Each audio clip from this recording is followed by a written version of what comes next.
Hello दोस्तों, स्वागत है आपका हमारे यूट्यूब चैनल सम्राट एजुकेशन में। दोस्तों, आप सभी को सबसे पहले नव वर्ष की हार्दिक बधाई एवं शुभकामनाएं। आप लोग ऐसे ही निरंतर प्रयास करते रहें और जीवन में आगे बढ़ते रहें और अनेक उपलब्धियों को प्राप्त करते रहें। तो दोस्तों, आज की इस वीडियो में हम आप लोगों को बीएससी एग्रीकल्चर थर्ड सेमेस्टर के एक विषय प्लांट ब्रीडिंग का थर्ड लेक्चर कराने वाला हूं दोस्तों, जिसका टाइटल है domestication, acclimatisation and introduction, centre of origin, diversity. तो हमें पहले डोमेस्टिकेशन पढ़ना है, फिर एक्लीमेटाइजेशन पढ़ना है, फिर इसका इंट्रोडक्शन पढ़ना है, फिर सेंटर ऑफ ऑरिजिन, डाइवर्सिटी पढ़ना है। तो सबसे पहले हम लोग दोस्तों पढ़ेंगे डोमेस्टिकेशन। इसे दोस्तों कहते हैं पालतू बनाना। किसी चीज़ को पालतू बनाने की लिए जो शब्द प्रयोग किया जाता है दोस्तों, उसी को डोमेस्टिकेशन कहते हैं। इसे ग्रामीण भी कह सकते हैं। तो दोस्तों, हम कहीं कहीं भी ग्रामीण इसका लिए हैं, तो आप लोग ध्यान दीजिएगा। डोमेस्टिकेशन मतलब होता है पालतू बनाना। मतलब दोस्तों, जैसे किसी पादप जाति को उसके जंगली वातावरण से निकाल कर, या दोस्तों किसी कुत्ते के बच्चे को आप लोग देख लीजिए, उसके जैसे झुंड से निकाल कर अपने देख रेख में उसको दोस्तों पालना ही क्या कहलाता है? पालतू, मतलब ग्रामीण कहलाता है। तो इसे ग्रामीण कहेंगे। डोमेस्टिकेशन को दोस्तों क्या कहते हैं? ग्रामीण। किसी पादप जाति को उसके जंगली वातावरण से निकालकर ग्रामीण वातावरण में मानव की देखरेख में उगाने की प्रक्रिया को ग्रामीण या डोमेस्टिकेशन कहते हैं। किसी पादप जाति को उसके जंगली वातावरण से निकालकर ग्रामीण वातावरण में मानव की देखरेख में उगाने की प्रक्रिया को ग्रामीण कहते हैं। दोस्तों, कहने का मतलब यह है कि कोई पौधा है, वह झुंड में है, वहाँ पे बहुत से जंगली पौधे हैं, वहाँ से एक जंगली पौधे को लिया और अपने खेत में लेके आके उसको लगाया और अपनी देख रेख में उसका दोस्तों उसकी देख रेख कर रहे हैं, देख रेख में उगा रहे हैं, तो उसी को क्या कहेंगे? डोमेस्टिकेशन कहेंगे। डोमेस्टिकेशन के दौरान जाति के लक्षणों में बहुत अधिक परिवर्तन हुआ। मतलब दोस्तों, जो ग्रामीण का प्रयोग किया गया तो जाति का जो लक्षण उसमें बहुत परिवर्तन हुआ। उदाहरण के लिए सभी फसलों में विसरण या तो समाप्त हो गया या तो कम हो गया। विसरण मतलब होता है फसलों का दोस्तों टूटना। फसल टूट जाता था पहले, तो जब उसके जंगली वातावरण से अलग कर दिया गया तो दोस्तों उसमें जो विसरण है वो बहुत कम हो गया। अब दोस्तों सिलेक्शन ड्यूरिंग डोमेस्टिकेशन देखते हैं। दोस्तों, आप लोग यहाँ पर डोमेस्टिकेशन का उदाहरण देख सकते हैं। 1000 वर्ष पहले दोस्तों, जब डोमेस्टिकेशन दोस्तों यहाँ पर देख सकते हो, डोमेस्टिकेशन स्पाइसेस 1000 वर्ष पूर्व यहाँ पर ग्रामीण जाति यहाँ पर लिखा गया दोस्तों डोमेस्टिकेशन स्पाइसेस को। तो वह अधिक आनुवांशिक विविधता वाली थी। उसके बाद दोस्तों ऐसे प्राकृतिक व कृत्रिम जब वर्ण का प्रभाव डाला गया दोस्तों, तो वह वर्तमान में कम आनुवांशिक हो गई दोस्तों। मतलब इस समय ठीक ठाक है। आगे देखते हैं दोस्तों, सिलेक्शन ड्यूरिंग डोमेस्टिकेशन। पादपों के संग्रह से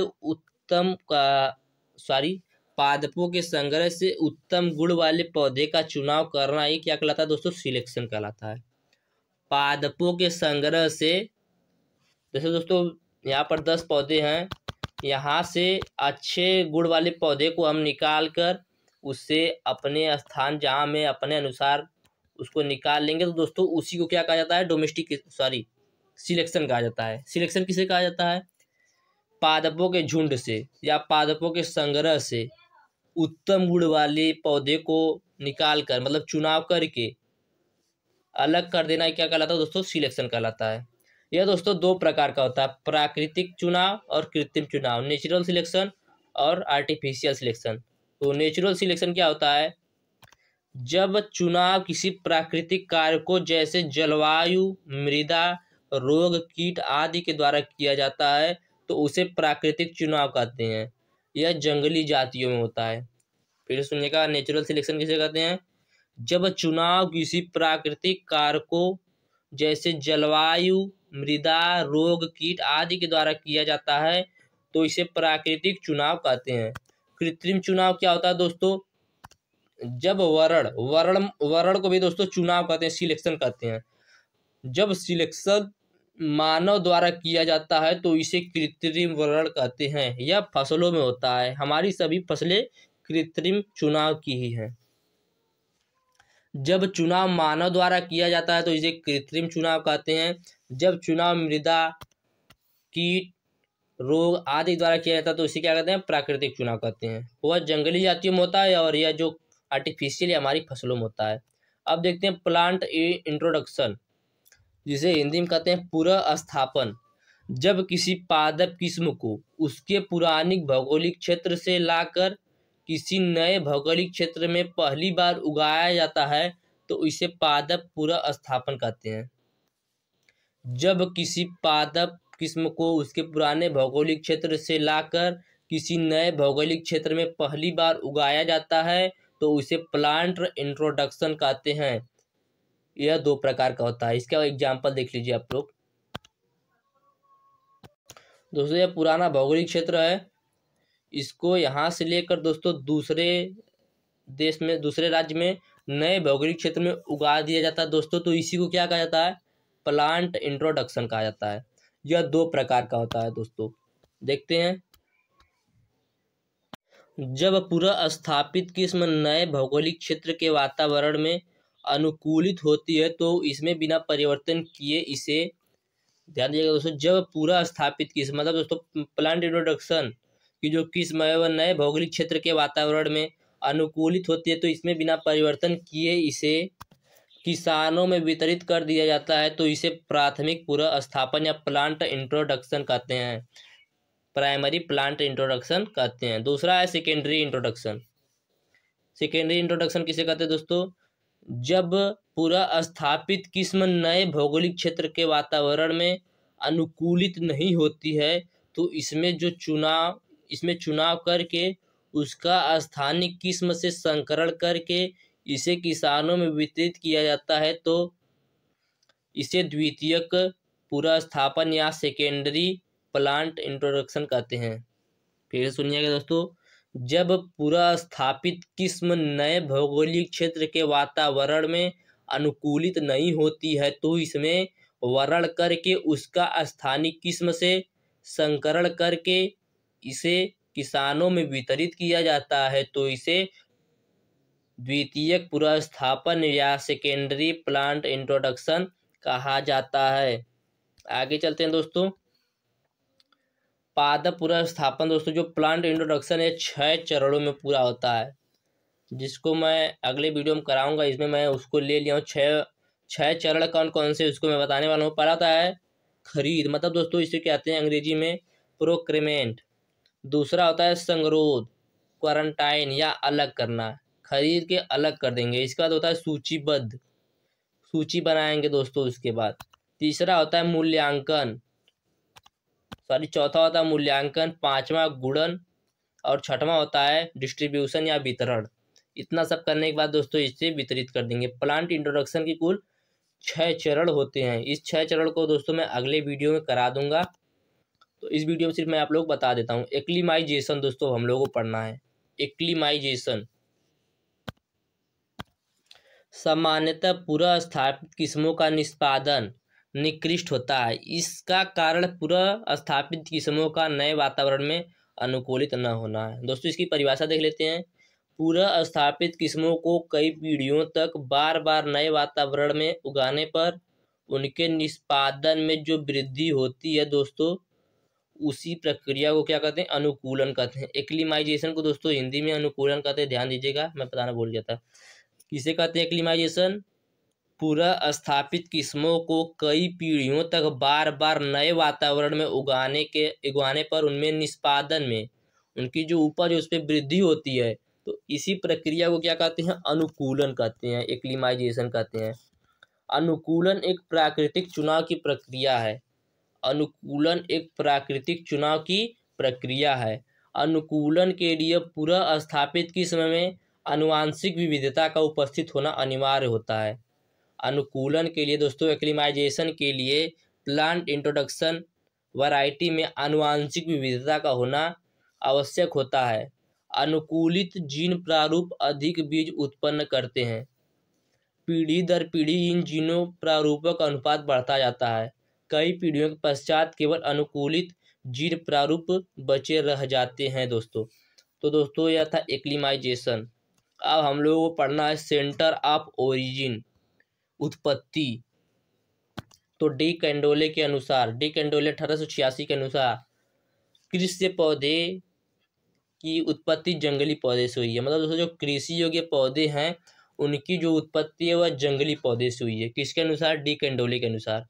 कृषि पौधे उन भौगोलिक क्षेत्रों में उत्पन्न होते हैं जहां इनके जंगली पूर्वज पाए जाते हैं।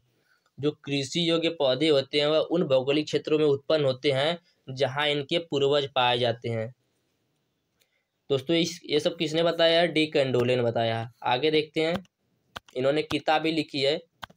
इनकी एक बुक प्रकाशित हुई, origin of cultivated plant, origin of cultivated plant. तो दोस्तों यह किसकी बुक है? डी कैंडोले की। परिभाषा देख लेते हैं, ओरिजिन की परिभाषा क्या होती है। वह भौगोलिक क्षेत्र जहां पर किसी पादप जाति की अधिकतम विविधता पाई जाती है उत्पत्ति केंद्र कहलाता है। वह भौगोलिक क्षेत्र जहां पर किसी पादप जाति की अधिकतम विविधता पाई जाती है क्या कहलाता है? उत्पत्ति केंद्र कहलाता है। दोस्तों उत्पत्ति केंद्र के प्रकार, type of centre of origin. Primary centre of origin, प्राथमिक उत्पत्ति केंद्र। दोस्तों वह भौगोलिक क्षेत्र जहां अधिकतम विविधता व जंगली संबंधित दोनों पाए जाते हैं प्राथमिक उत्पत्ति केंद्र कहलाता है। वह भौगोलिक क्षेत्र जहां अधिकतम विविधता व जंगली संबंधी, मतलब दोस्तों जंगल से संबंधित दोनों पौधे पाए जाते हैं प्राथमिक उत्पत्ति केंद्र कहलाता है। द्वितीयक उत्पत्ति केंद्र क्या है दोस्तों? वह भौगोलिक क्षेत्र जहां अधिकतम विविधता तो उपस्थित होती है परंतु जंगली संबंधी नहीं पाए जाते, मतलब दोस्तों जंगल से संबंधी नहीं होते हैं, द्वितीयक उत्पत्ति केंद्र कहलाता है। प्राथमिक उत्पत्ति केंद्र क्या कहलाता है दोस्तों? वह भौगोलिक क्षेत्र जहां अधिकतम विविधता के साथ जंगली संबंधी भी पाए जाते हैं तो उसे प्राथमिक कहेंगे। प्राथमिक अधिकतम विविधता के साथ जंगल संबंध नहीं पाए जाएंगे तो उसे द्वितीय कहेंगे। यह दोस्तों जो विविधता है इसका केंद्र भूमध्य रेखा के दोनों ओर 20 डिग्री नॉर्थ और 45 डिग्री साउथ के बीच में सीमित होता है। 20 डिग्री नॉर्थ और 45 डिग्री साउथ के बीच में ही होता है। दोस्तों आगे देखते हैं, वेबिलो ने कुल 8 उत्पत्ति केंद्र बनाए हैं। दोस्तों पहला है उसमें चाइना। यह दोस्तों सबसे बड़ा केंद्र है, यह प्राचीनतम केंद्र है। यहाँ 136 पौधों की उत्पत्ति हुई थी। यह प्राचीनतम केंद्र है, यहाँ पर 136 पौधे की उत्पत्ति हुई थी। यह दोस्तों 8 केंद्र किसने बनाया है? वेबिलो ने। दूसरा है इंडियन सेंटर। इंडिया में दोस्तों इंडिया को 2 उप केंद्रों में विभाजित किया गया है। पहला है इंडो बर्मा, इसमें भारत व बर्मा आते हैं। यहाँ 117 पौधे की उत्पत्ति हुई थी। इंडो बर्मा, यहाँ पर 117 पौधे की उत्पत्ति हुई थी। दूसरा है इंडो माल्या, इसमें जावा, सुमात्रा, मलाया व फिलीपींस आती है। यहाँ पर कितने पौधे की उत्पत्ति हुई थी दोस्तों? 55 पौधे की उत्पत्ति हुई थी। तो यदि पूछ दे कि इंडिया में कुल कितने पौधे की उत्पत्ति हुई थी तो 117 + 55, तो कुल मिला के इंडिया में 172 पौधे की उत्पत्ति हुई थी। तीसरा दोस्तों सेंट्रल एशिया, इसमें पंजाब, जम्मू कश्मीर, अफगानिस्तान, तजाकिस्तान, उज्बेकिस्तान को सम्मिलित किया जाता है। यहाँ पर 43 पौधे की उत्पत्ति हुई थी। यहाँ पर कितने पौधे की उत्पत्ति हुई थी दोस्तों? 43 पौधे की उत्पत्ति हुई थी। कहाँ पे? सेंट्रल एशिया में। चौथा दोस्तों minor Asia, near eastern Persian centre. दोस्तों इसे मेसोपोटामिया का उर्वर अर्धचंद्र भी कहते हैं। किसे दोस्तों? माइनर एशिया को। इसमें इराक, सीरिया, लेबनान, इजराइल को सम्मिलित किया गया है। यहाँ पर 83 पौधे की उत्पत्ति हुई थी। आगे देखते हैं मेडिटेरियन सेंटर। दोस्तों ये सब इम्पॉर्टेंट है इसीलिए मैं बता रहा हूँ। और दोस्तों एक भाई ने बोला था कि मैराथन क्लास चलाइए, तो अभी ये क्लास ज़्यादा से ज़्यादा 15-16 मिनट का होगा, तो वो देखेंगे इसमें जैसा रिस्पांस आएगा उसके बाद मैराथन क्लास भी चला देंगे, क्योंकि एग्ज़ाम बहुत नज़दीक है। किसी का 10 तारीख से एग्ज़ाम है तो किसी का 17 तारीख से एग्ज़ाम शुरू हो गया है। तो दोस्तों इसमें पुर्तगाल, स्पेन, फ्रांस, ऑस्ट्रेलिया व इटली को शामिल किया गया है। यहाँ 84 पौधे की उत्पत्ति हुई है। अगला है इथोपियन सेंटर। इसमें अफ्रीका की इथोपिया व पहाड़ी देश एरिट्रिया को शामिल किया गया है। यहाँ 38 पौधे की उत्पत्ति हुई है। आगे देखते हैं सेंट्रल अमेरिका। इसमें साउथ मैक्सिको को सम्मिलित किया गया है। यहाँ 49 पौधे की उत्पत्ति हुई है। दोस्तों आज मैंने PDF बना दिया क्योंकि आज मेरे पास टाइम था, इस वजह से।